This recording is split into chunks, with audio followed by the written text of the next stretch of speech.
to the next episode of the MB2 Underground podcast. I'm your host, Joe Fox, and I'm extraordinarily excited to introduce another great guest, the very first MB2 partner in the great state of Ohio. That's right.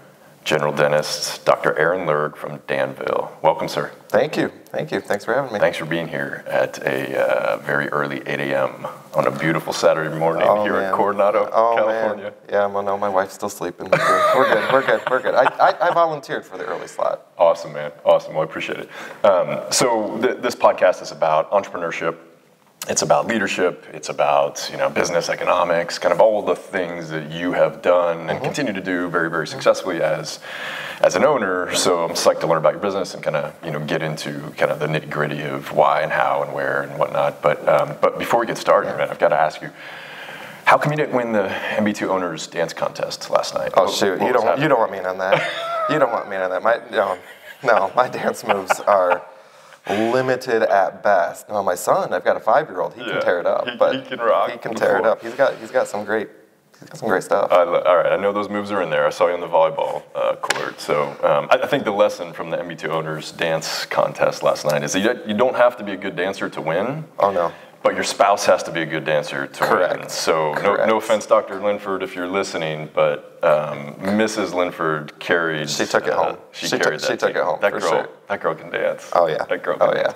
Last year, I think Dr. Moan's husband won. So again, you got to marry into the good moves. That's right. So coaching 5-year-old soccer, what's that like? It's like herding cats. Like seriously, I'm surprised I haven't been fired. I just. Listening, not listening, it's a little like swarm of bees chasing a soccer ball around. It's a lot of fun though. I have fun. That's awesome. It's simultaneously the most incredible thing and the most frustrating thing in the entire universe, right? Yeah. Last year, actually, my local orthodontist, we didn't plan this, but my local orthodontist was assistant. We like co-head coached the team together, and it was just, we're pulling our hair out, but we had a lot of fun. What was your team name? The Tooth Fairies? Or? No, it's like the Blue Buffaloes or something this year. Our shirts were blue. That was what it was. The team names is always my favorite part, right? Especially when you let the kids vote, because you get all sorts of you get crazy stuff. Crazy stuff. Awesome. So you're a big hunter. Tell me about that. Tell me about kind of your most favorite hunting trip. Oh man,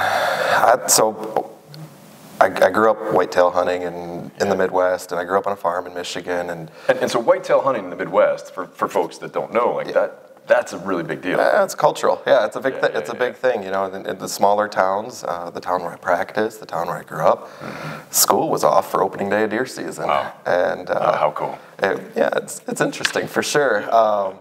No, but I did that. Now I've gotten into Western hunts.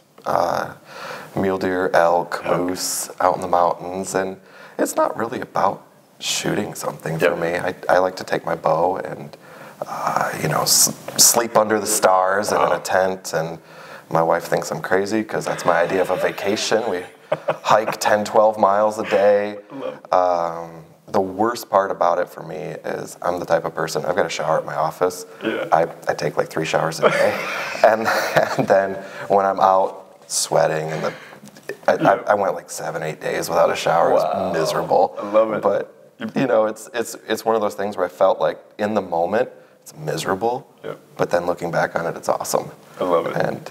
And it doesn't mean that you shoot something or don't shoot something or even see something. Just being out there is pretty cool. The experience. Absolutely. Fantastic. Absolutely. How does that help you, having a hobby like that, something to look for? How does that help you kind of continue to do what you're doing with your business? It's a good balance. It's a good work-life balance.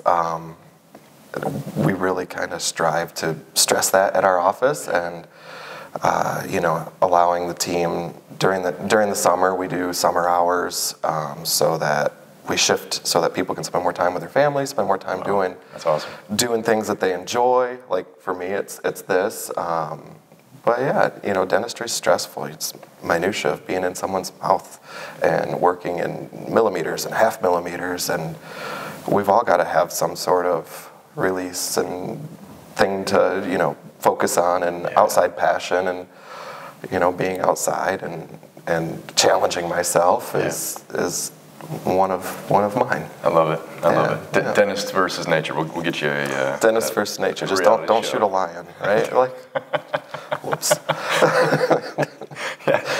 Not funny. I don't have any desire to go there. Right. Definitely not with a bow. Awesome. So tell me about where you grew up, how you grew up, what that experience was like. A little bit more uncommon these days. Yeah, I just now starting to realize that, like, for me, it was just life. Yeah. Growing up on a farm, milking cows, baling hay, shoveling shit. Like, you had real chores. Oh, for sure, for sure. And it was, it was a great childhood, a great upbringing. I mean, I worked. I didn't spend time inside watching a screen. We didn't really have screens. Right. I tried to tell my son, I'm like, didn't have a phone like that, and didn't have an iPad, and but during the summer, it was, my dad would always pick like the hottest, driest day to bale hay, and wow. It was miserable. Like, is that because the hay was lighter? Yeah, so hay has to be dry. I'm pretty sure I'm right on this, but like if I've been away from the farm for 20 years, like if it's damp at all when you put it up, it can self-combust. Wow. So that's like trippy. so you've had like barns that have burned down because they put hay in that was. Little known fact for our listeners. There you go. Be careful with your hay. Whoever alfalfa, whoever's baling the hay. So no, I joke because my practice is in a rural area as well, and I joke with my patients.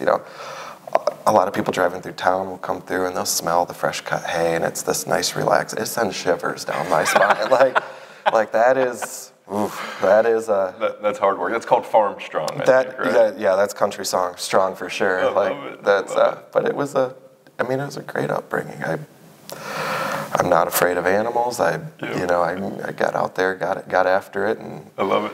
Got these big farmer mitts now, nice. and my patients all make comments like, "Are you sure you can fit your finger?" And I'm like I'm pretty good. Like just chill. Like I'm pretty good.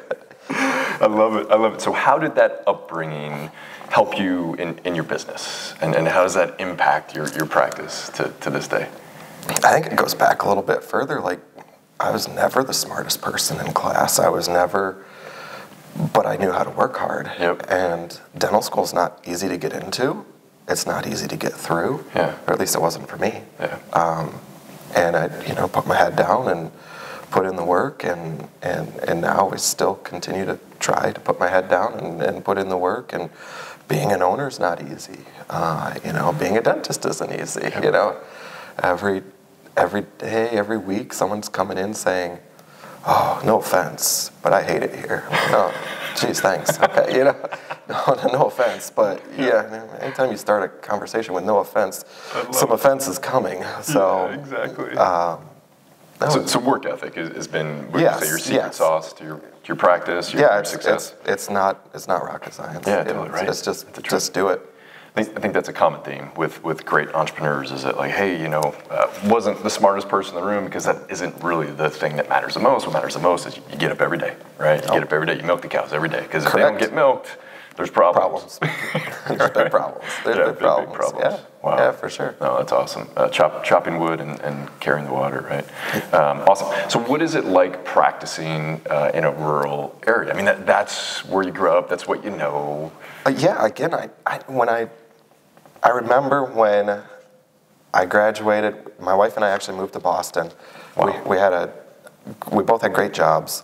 We didn't have any family out there, and she got recruited back to Columbus, Ohio. And so we thought about it, and we're like, yep, okay. Columbus, Ohio, great city. I went to dental school there. Nice. Rent is half of what it was in Boston. Right. Yeah. So we decided at that point to move back. I worked as an associate for a little while, and then I met with a practice broker, and I said, hey, I don't expect, and his name was Doug. I said, Doug, I don't expect you to have what I'm looking for now, but I don't want to work in the city. Yep. There's a highway 270 that goes around the city of Columbus, and I'm like, I want to be 30, 45 minutes, maybe an hour outside the belt. Yep. And we were having breakfast at a Bob Evans. I don't know if you have Bob Evans. Oh, I know Bob Evans. Yep. We were having breakfast, and he says, I said, all right, when you find this practice, you let me know. And I got up to leave. He said, Aaron, sit back down. I've got it. And, you know, we took a drive out there. It was a perfect fit. I bought in, and you know, we've grown it since then. And wow. But, you know, I tell people, anybody that wants to hear, you know, I think the difference in practicing where I am as opposed to practicing in maybe a more affluent area is it's not a lot of, you know, elective dental care. Yep. It's stuff you learn in dental school. Yep. It's extractions, it's root canals, it's fillings. It's, you know, you don't have to look at the x-rays and be like, oh, maybe that's decay. Nope, there's decay. There, you know, there's stuff to treat. Bread and butter dentistry is bread and butter dentistry. I mean, we can do some really cool things too. We do some all-on-X. We do some veneer cases, but you know, there's a lot of dentistry to be done. Wow. And I'm fortunate in that sense because absolutely. I like doing it. I think that's one of the reasons that private equity has really focused on dentistry is right that understanding that it is a very important part of the healthcare ecosystem, right? And it's recurring and it's stable and so like that, you know, that's kind of recession proof. Like it's 100%. You know, if someone's tooth hurts, they're still going to go get it fixed. Yeah, you're in pain. You're going to get it taken care of. Right? Absolutely, for sure. And then the general populace is understanding that like their oral health impacts their overall health too, right? And that's kind of been happening for many years. And, you know, I'm preaching to the choir, but like the average person is starting to really get that. It's not just about aesthetics, right? No, it's not. I mean, I've got lots of patients that have come in with a problem tooth, and we fix it, and a week later I check on them, and they're like, I didn't know that I wasn't feeling well, but now I'm feeling better. Yep. And you know, it's pretty cool to see. That's special. Yeah. So tell me about that. You just got back from the MB2 mission trip in Jamaica. That's pretty cool. Tell me about that. That was pretty cool. I had never been on a mission trip, and when the opportunity came up to join MB2, I was like, yes, please, I would love to join. And you know, it wasn't glamorous. It was getting in there and working, but I mean, we had lines of people. Wow. It was pretty amazing, and I love the docs. Every doc I've met in MB2 is great, and we, you know, have made friends, but being in Jamaica, being able to help people, pretty darn cool. And you know, we did as much dentistry as we could in the time that we had, and you know, we probably could have stayed for 3 weeks and been just as busy every day. I mean, I would have been exhausted. I was exhausted after a few days, but like, I bet. It was pretty cool. It had my T-shirt was soaked, I think, with sweat within 5 minutes of being inside the building because there's no electricity. Well, there was electricity, but there's no air conditioning, and you know, every so often the electricity would go out because we were stressing it too much with our makeshift compressors and stuff. And then in the window, I had this little lizard that was, you know, he was hanging out with me the whole time. It was like this bar window, and outside was, you know, poverty. And the lizard just hung out with me all day. And I don't know. I don't think I named him. I can't remember. He was pretty cool. You gotta go back to see your lizard friend. That's right. We take so many things for granted, right? And being in the United States and just the West in general, and like there's folks that are very close to where we live that will not have access to, you know, what we consider to be basic, simple healthcare. Right. Yeah. No, it was amazing how impactful we were in just the short amount of time that we were there, and you could see it in their faces for sure. That's awesome. So what has it been like being a doctor ambassador for MB2? Tell me about that and kind of your experience.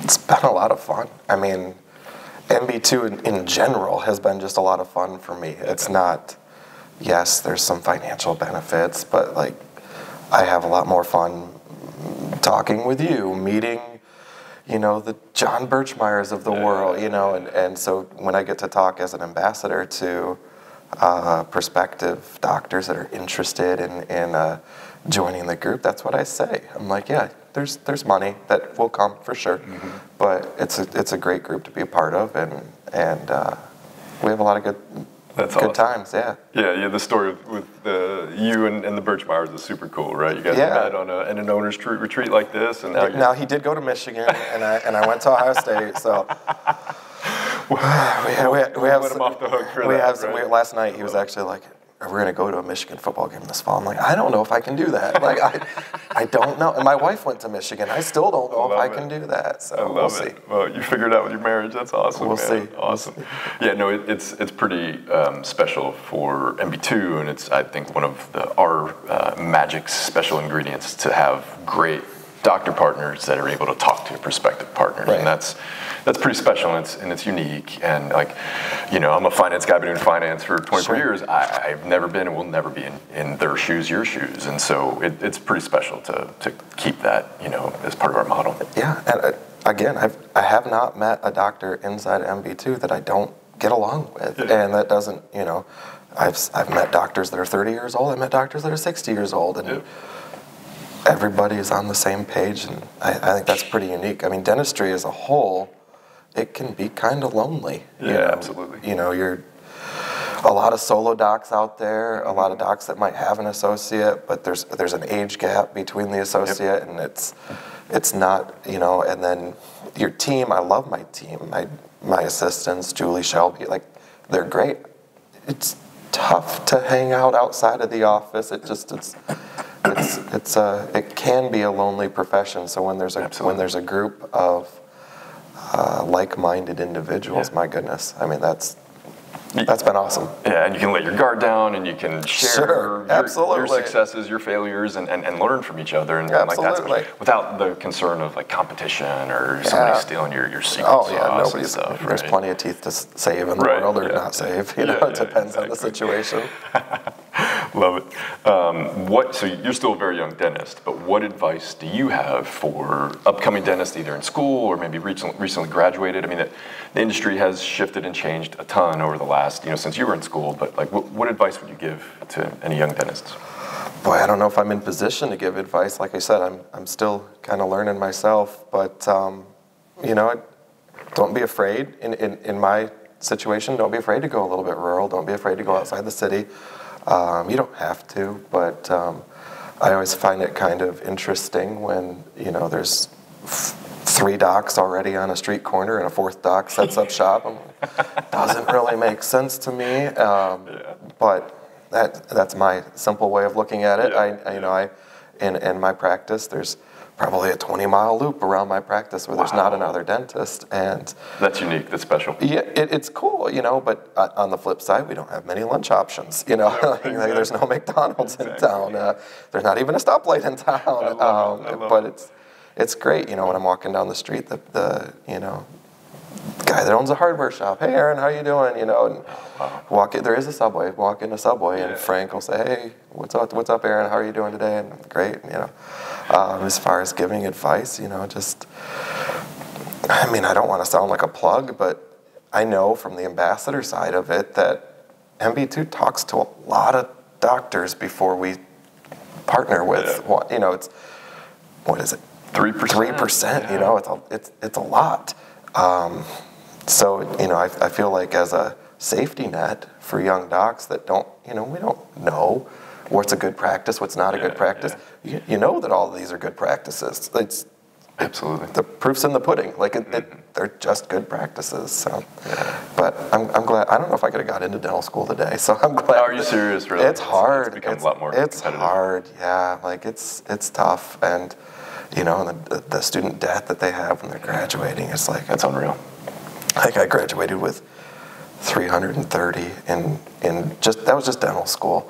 5, 6, 700,000 is not uncommon anymore, and I'm like, wow, it's a different game. Yeah, it is a different game. Well, then that's changed the landscape in terms of their ability to go out and be entrepreneurs and take a risk. I mean, that debt load is really holding a lot of folks back. And a lot of these private practices, corporate practices, whatever, they're going to use that and say, okay, well, we can give you a guaranteed $225,000, and I'm like, okay, but they're going to get it out of you. Exactly. You got to figure out how. And if you're comfortable working Saturdays, if you're comfortable working late nights, that's one of the advantages of having our practice where it is during the summer we're done at 4. We're closed every other Friday. We don't work Saturdays. Awesome.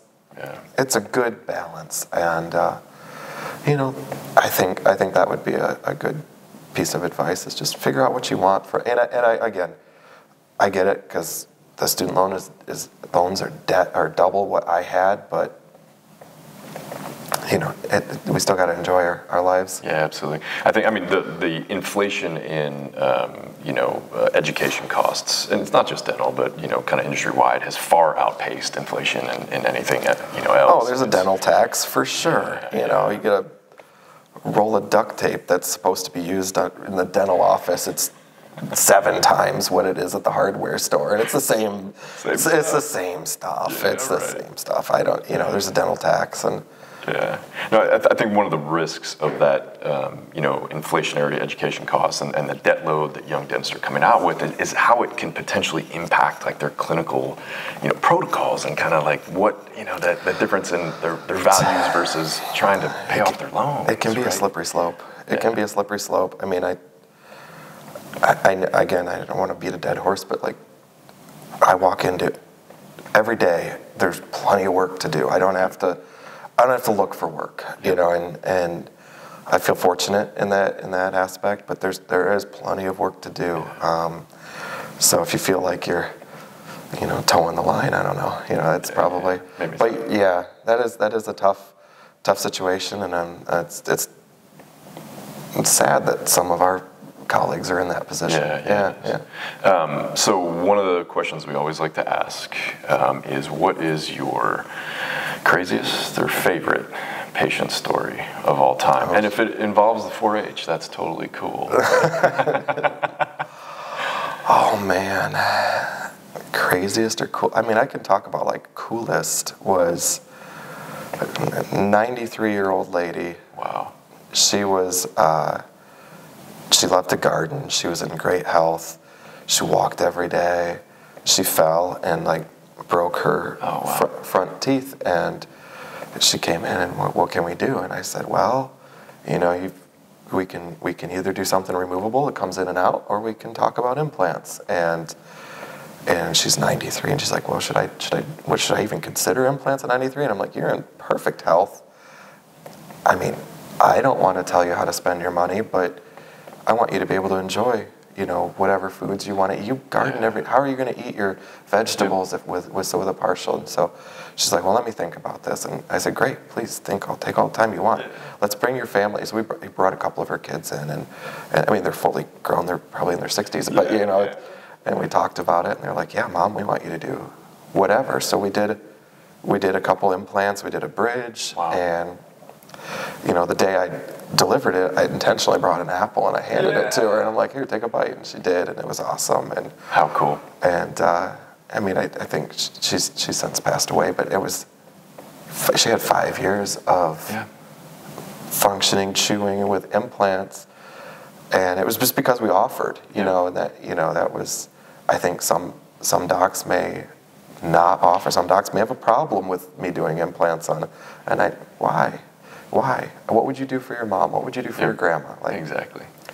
What would you do for yourself? Yep, 100%. This is you just got to ask, and we did, and she did, and she was really happy. Yeah, in a lot of instances, she wouldn't even known that was an option. I don't think she would have. Yeah, I really don't. If it wasn't just and I think that's our job though, is to present all of the options. Absolutely. Even stuff we wouldn't do. And I wouldn't do a partial, but I still have to talk to her about it. Yeah, exactly. Yeah. No, I mean, that's inside the office. Outside the office is, you mentioned 4-H, I mean, I think everybody knows at MB2 that I like to go to the county fair. We don't market in Danville. We don't have to market. I sponsor a baseball team, a t-ball team, whatever. But we don't have to send out mailers. We don't have to spend a lot of money on marketing. So once a year, we go to the county fair and we buy a bunch of animals. We buy pigs, cows, sheep, whatever, chickens. And when I told, at my discovery day, when I told the team, like, hey, this is important to me, this is what we do, this is how we support the community, they're like, what now? Explain this to me. I'm like, oh, you guys don't have a fair? They're like, we have a fair, but we've got rides and a midway, and like, what corny about, dogs. what about this animal stuff? Like, what do you do with them? I'm like, no, that's not how it works. farming, you have to do it in mass, so to make any money. So these kids that are raising one animal, Yep.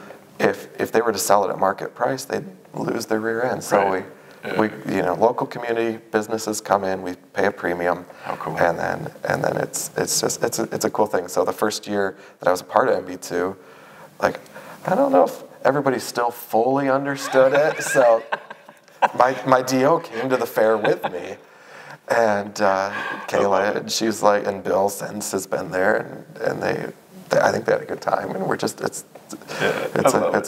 a great day of supporting the community. How cool. Our CFO Jackson didn't question that expense report. Huh? Not yet. Not yet. I love it. Not yet. But what a cool story. I mean, you supporting the community, and then the community supports you. That's right. And back. So that's pretty special.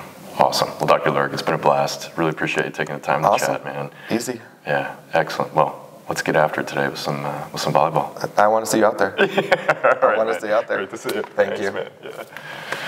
Listeners, thank you for joining us for another great episode of the MB2 Underground podcast. We will catch you next time.